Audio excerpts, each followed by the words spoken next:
late. Good morning. Thank you for joining me today. I'm so glad you have came on this morning to watch me for a dog's view. I thought I would just start with giving you a food for thought.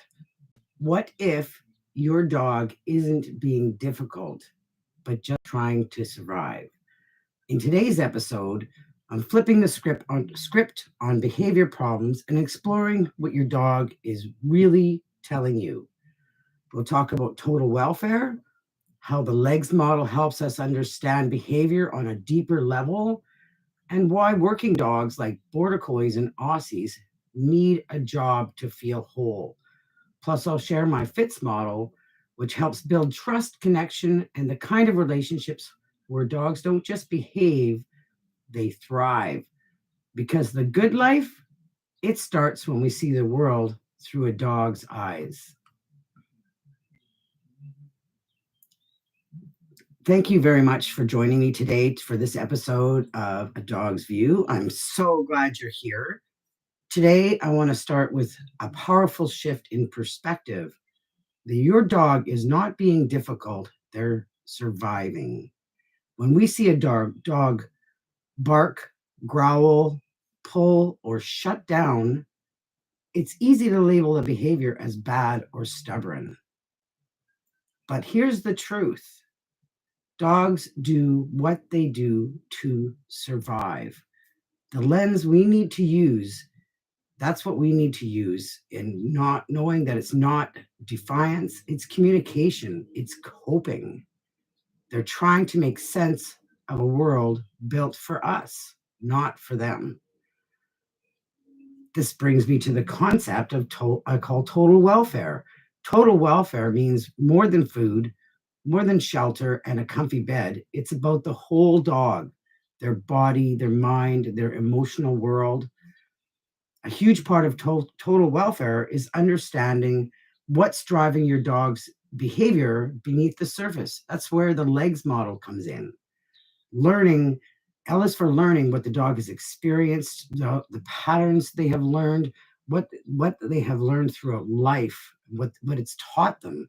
E is for environment, what's going on around them right now. The environment is ever changing. So what is going on in one environment will be different, can be different in another. And G is for genetics, what the dog is bred to do.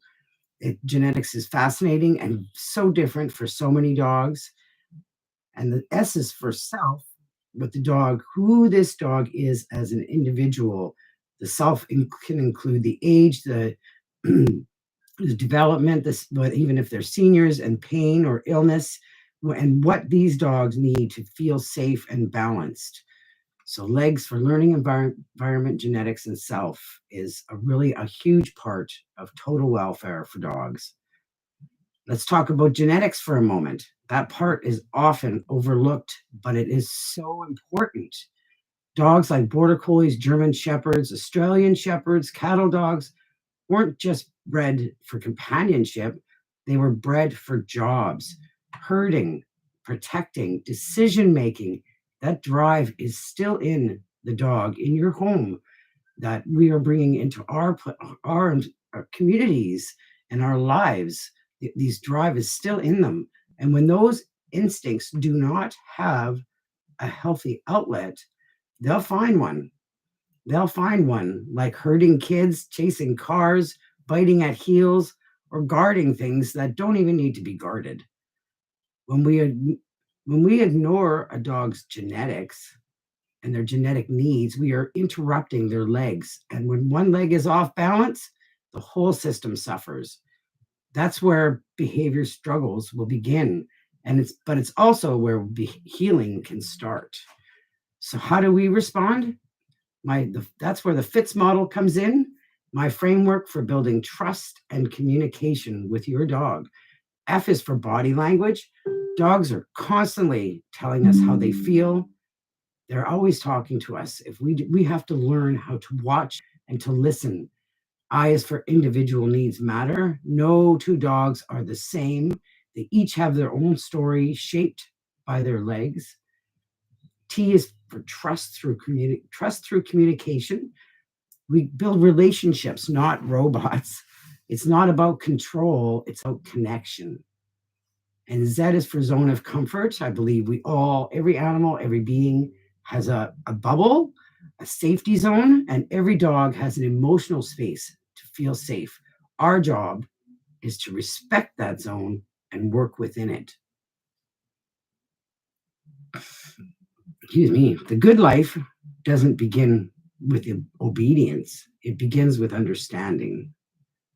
When we stop trying to make our dogs fit into our world and instead try to see the world through their eyes, that's when everything changes.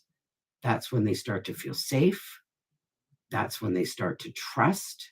That's when they stop just surviving, but they start to thrive.